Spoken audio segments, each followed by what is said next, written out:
এইদিকে লঙ্কার রাবণ, ভগবান লঙ্কার রাবণ সূর্যকে বললেন, সূর্য তুমি আকাশে উদয় হও।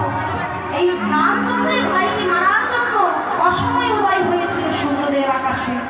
সেই দিন পবন পুত্র হনুমান বলল, ওরে অরুণ, অসময় উদয় হচ্ছিস, তোকে অসময় উদয় হওয়ার জন্য শাস্তি পেতে হবে। তাই পবন পুত্র হনুমান সূর্যকে ধরে তার বাবনের মধ্যে নেমে রেখেছিল যতক্ষণ না লক্ষণ প্রাণ ফিরে পেয়েছিল। আপনারা এই তো কিছুদিন সময় আসছে, রোদের তাপ করলে আমরা ঘরের মধ্যে থাকতে পারি না, ঘরে এসে